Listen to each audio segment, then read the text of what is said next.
Frontier by Maggot Moshpit, Chapter 22. Lef stood in the control room and watched as the last of the soot was scrubbed off the side of the Frontier. He turned on his heel and strode for the door, Surlia by his side. God, finally! I thought they'd never finish. The station is half destroyed, Lef. Lef shrugged and stepped over Wife-Beater Guy, who was crouched in the middle of the hallway, fixing something under the floor. I'm just anxious to get underway. We've been cooped up in here for days. They walked into the large waiting area, where slumped the half-asleep Sue, Lena, and Conrev. Hey guys, they finished. Sue snorted. What? Oh. He stood and stepped up to Lef. It's been fun. I'll miss you. Lef shook his paw firmly. I'll miss you too, Sue. He stepped over to Conrev and patted his shoulder. Good luck out there, buddy. Conrev wiped away a tear. Thank you. Surlia planted a kiss on his cheek. Thanks for all the help. Lena stepped forward. Sue? Thanks again for saving my life on the Bowman's planet. I really owe you one. Don't mention it. Now get going. I hate long goodbyes. They waved all the way back to one of the hallways, where the most recently repaired bay was. Hey, leaving without saying goodbye? Rissa ran down the corridor towards them, her head still bandaged tightly. Lef coughed. Sorry. She ran up and abruptly jumped forward and hugged him. Goodbye, Lef. Lef was surprised at first, but he sighed and hugged back. Bye. Rissa stepped back and turned to Lena, extending her paw. Lena hesitated, then took it, Rissa shaking a little too firmly. The winner takes it all. Take good care of him, will ya? I will. Surlia punched Rissa on the arm. I still don't like you very much. I'll miss you too, Surlia. Well, I must go and deal with all the insurance paperwork. She waved and strode down the hall. As soon as the three entered the Frontier, a wolf reporter ran up and jammed a microphone in Lef's face. Are you the captain of this ship? Yes. I'm Shelley Halliburton for AGNN. Would you care for an interview? What? An interview? Yes, I would. Thank you. She turned to another wolf who was holding a camera. Hit it, Des. Hi, this is Shelley for an exclusive interview with the brave captain, whose crew helped save many lives in the recent explosion here at NSP Station. Mr. Quill, what was it like putting your life at risk like that? Well, Shelley, it was pretty insane, but lives were at stake. Surlia and Lena left to his moment in the spotlight and walked to the cockpit, where Feldo and Zack waited playing a game of sacrifice. Hey, did you guys let that reporter in? Feldo shuffled to his cards. I abstained from answering. Me too. Surlia just rolled her eyes and slumped in her chair. Lena sat on the floor beside Feldo and observed the game. Faldo. She pointed to one of the cards in his hand. Oh, Zack, my advantage. He placed the card next to one of Zack's. Zack sighed. Lena, don't help him. I'm already losing as it is. She laughed, then stuck out her tongue at Zack. Lef strolled in, his ego having received a good stroking. He was shredding a small piece of paper. What's that? That was Shelley's number. I didn't have the heart to turn her down. Des didn't seem too pleased with me, though. He tossed the paper into a trash can and sat in the captain's chair. All right, guys, we've spent enough time here. We have a colony to establish. Strange, He thought. If I'm sleeping, why am I doing it standing up? He looked around and sighed. It was another dream, the same one he had when his heart had stopped. He felt his chest and tried to feel for a pulse. There wasn't one. In fact, his physical features seemed softened somehow. He couldn't feel anything inside himself, and his fur was less fluffy. He looked around at his surroundings. The water monolith was there, the fog was there, and nothing else. Hey, waterworm monolith thing. The water formed into a long, pulsing worm again, and this time it began snaking around Lef. Lef, you have done well. However, forces still work towards the destruction of this plane. This plane? Where's that? This plane is an area where biological life forms live and die in a linear fashion. Wait, you mean the universe? You may call it the universe, if you wish. Other biological life forms, such as you, have been corrupted. You shall be given the identity of each. Kill them at all costs if you should encounter them. They have been told to kill you. Lef watched as the worm flowed faster and faster. What? Who told them to kill me? Wait, am I a pawn? Hey, answer me! The worm abruptly closed around him, tightening around him. The faces of countless people flashed through his mind, then were gone. He couldn't even remember them afterwards. The water didn't stop flowing around him. He was trapped. Hey, get off. He pulled to the left suddenly, and the world became dark. He couldn't feel the water anymore. Hey, come back! Lef? He recognized the voice and started to feel his surroundings. There was a blanket over his face, and he threw it off. Lena was staring down at him, eyes half closed. I'm right here, Lef. I know. You going to get back in bed, or what? He shook his head and realized he was on the floor. Yeah, just a sec. Lef crawled back up into bed and lay on his stomach, unusually tired out. He drew breaths deeply and frantically. Lena rubbed his back. Lef? Are you all right? You didn't... No, don't worry. Just a bad dream. I don't even remember what it was. He flipped himself and reached over for the blanket he threw away, spreading it over them and lying on his side in the same motion. I'm sorry if I woke you. She wrapped her arms around him, nuzzling her head under his. It's fine. I'm already falling back to sleep. Left side, the bad dream's effect wearing off quickly. Zach's alarm rang, and he smacked it hard. He finally looked up when it didn't stop. Ugh. It wasn't an alarm, but the computer console next to it that was going off. He groaned, hauled himself up, and looked bleary-eyed at the message on the screen. It read, "Drive offline, obstacle detected, full stop." He sighed. As the chief engineer, it was his duty to maneuver the frontier around anything that stopped the night computer from reaching its destination. He hauled himself up, pulled on some clothes, and shuffled to the cockpit. He grabbed a coffee, ran a scan of the area, and switched on the forward camera. He almost spat out his coffee when he saw what the front camera showed. A huge congregation of Atrian ships, all lined up in front of an entire armada of Solar Federation cruisers. He smashed the comm button. Lef, we've got a situation here. Serlia's console lit up. They were being hailed. Zach scrambled to answer it. Hello, please don't shoot us. What? Why would we shoot you? Zach looked at the screen and saw an otter Atrian in a smart captain's uniform. I thought you were from one of those Solar Federation ships. The otter tilted his head. I was about to make the same remark. You aren't the captain of that Atrian ship, are you? No. I'm just the engineer. Lef stumbled in, rubbing sleep from his eyes. Zach, this better be important. Who's that? I don't know, but there's an entire fleet of Solar Federation ships out there. The otter twirled his whiskers. I'm Captain Canton. Who are you? Lef sat in his chair and straightened his shirt. I'm the captain of this ship. Can you explain what's going on here? Well then, you must be Lef. I'll explain everything in person. Await my arrival. Oh, and one other thing. No need to wake the rest of your crew. He cut the transmission abruptly. Zach looked at Lef as though he had an answer to the situation. That was weird. Lef looked at the screen. The area was filled with ships and sensor nets. Yeah, but I have a feeling it's about to get a whole lot weirder. They both watched as from the assembled civilian ships, the only military Atrian ship dispatched a small shuttle pod, which flew towards them. Zach, I think we'd better do as he says. This situation looks pretty tense. They walked towards the airlock as Zach nodded his head. Agreed.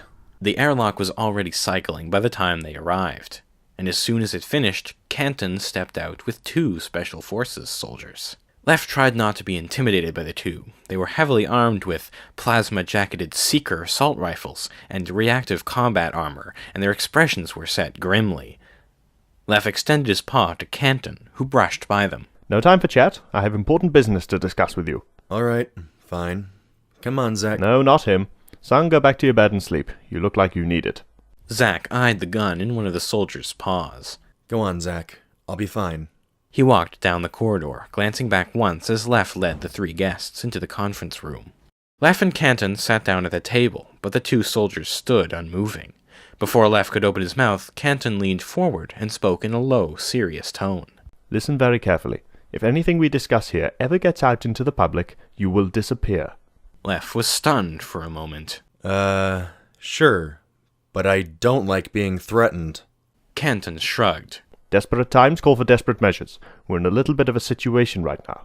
I've got a bad feeling about this. Canton laughed, the two soldiers' expressions still not changing. He glanced up at them. This is why I dislike boorish military types. No sense of humor. But I'm being facetious. Before you ask, there is a reason the Solar Federation is stopping people from passing into no man's space. Lef wasn't surprised. No Man's Space was a region of space technically owned by the Solar Federation, but after the war a document was signed that made the area co-owned by the Atrian government. Eden happened to lie in this area, as well as several Solar Federation colonies. It was supposed to stand as a testament to the cohabitation of the two races, though much like everywhere else, the two races rarely mingled. There were many legal battles over whose laws should be used, among other conflicts. This is the important part. The Atrian military have been experimenting with photonic weaponry, small arms and mid-sized cannons mostly. That's common knowledge to most up-to-date people, but what people don't know is this.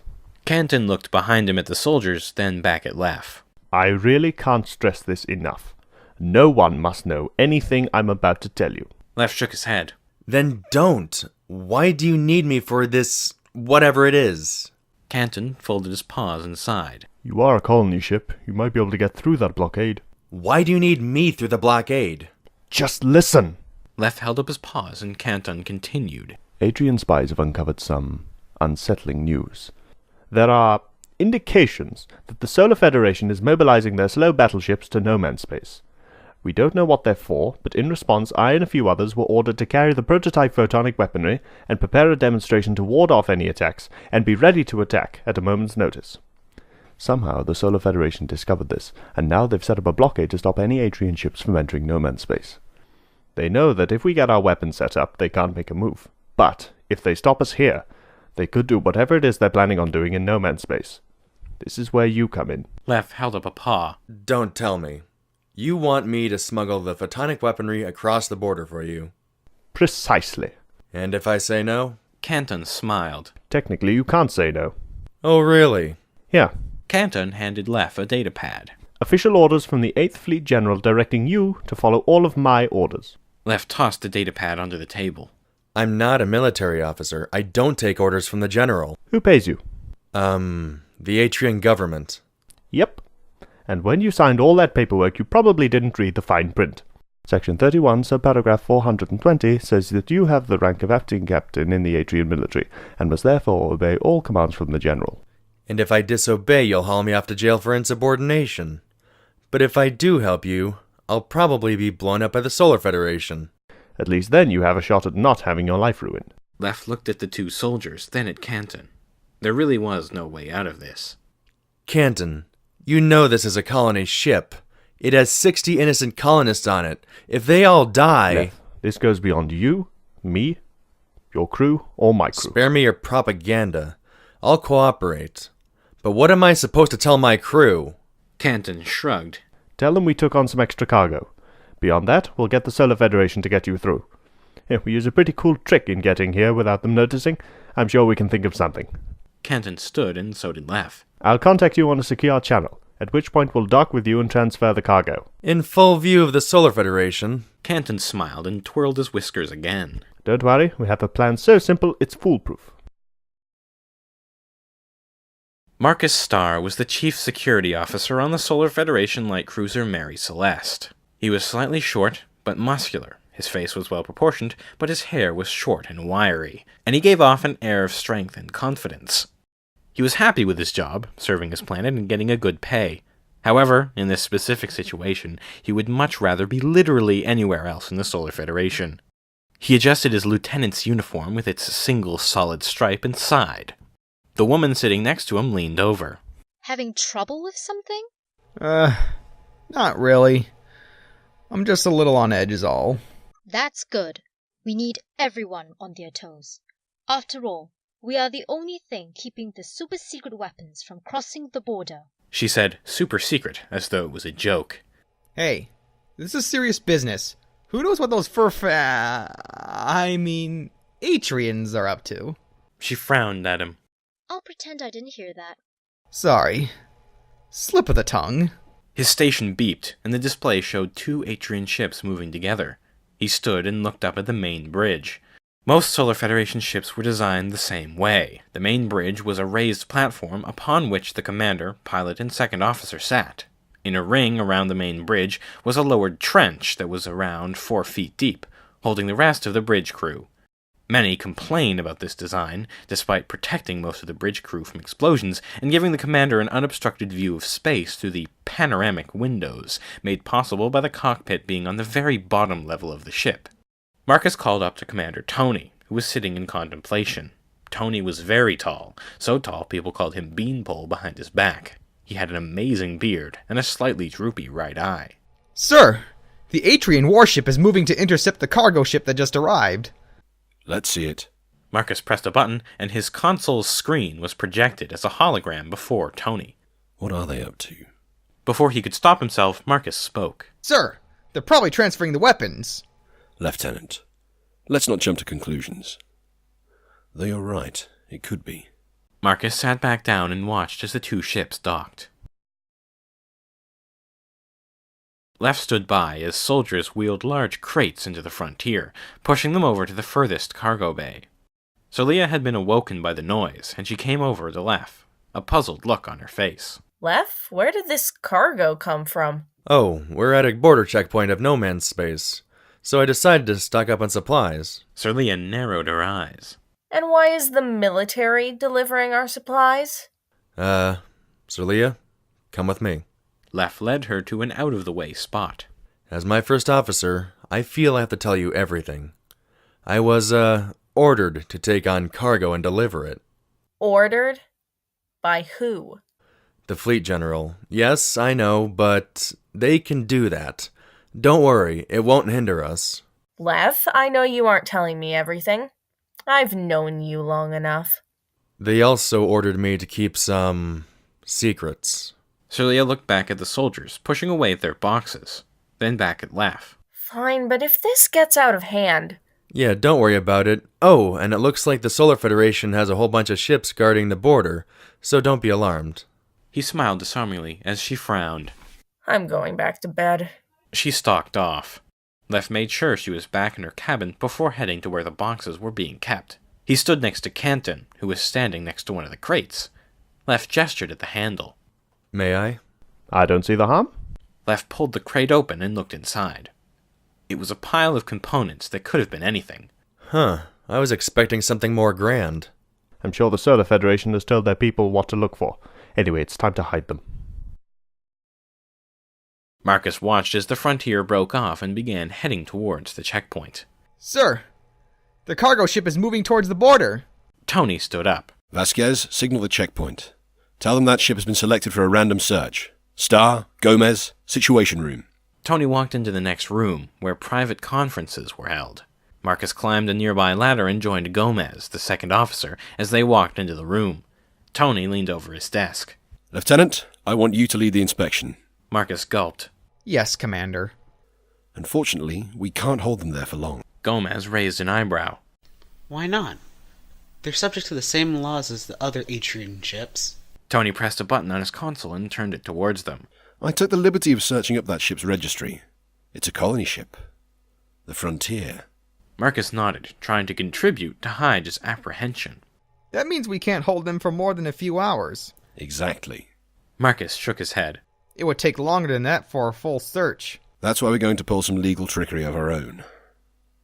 I'm fairly certain the weapons are on that ship now, but we can't seize them unless we have proof. Lieutenant, you're going to stay aboard that ship when it leaves. What? The commander smiled. According to the law, as long as that ship is in no man's space, we can keep one officer aboard if we suspect foul play. We do. Marcus fought to keep control of himself. With all due respect, sir, you need me here. Lieutenant, you have your orders. Get over there. Although we can't determine exactly where it is, you're looking for a medium-sized crate. And it has to be reinforced with gold alloy. Aye, Commander. My apologies, Commander. He quickly exited the room and caught his breath. He looked around at the faces of the other bridge officers and quickly darted into the elevator. Back in the Situation Room, Tony sat at his desk. Gomez looked at him skeptically. Are you sure he's the right one for the job? You know about his fear. Tony waved his hand. Marcus needs to face his fears. Besides, the photonic weaponry isn't really on that ship. It's bait. Gomez grinned. So killing two birds with one stone, huh? Teaching Marcus a lesson and making it seem like we took the bait at the same time? Tony held up 3 fingers. And, if the weaponry really is on that ship, Marcus will find it. What do you mean random search? Left sat in the cockpit alone, talking into the comm. Your ship has been selected for a random search. Please stand by and prepare to be boarded. Left rolled his eyes, but remembered what Kenton had said. We both know there's nothing random about this search. The comm was cut abruptly. He sighed and hit the intercom. Sirlia, I know you like to sleep in, but we have guests. Meet me at the airlock. Left stood up and headed for the airlock, passing Lena on the way. Lef, there you are. I woke up and you were gone. Yeah, sorry. We've been selected for a random search. We're at the checkpoint between Atrian space and No Man's space.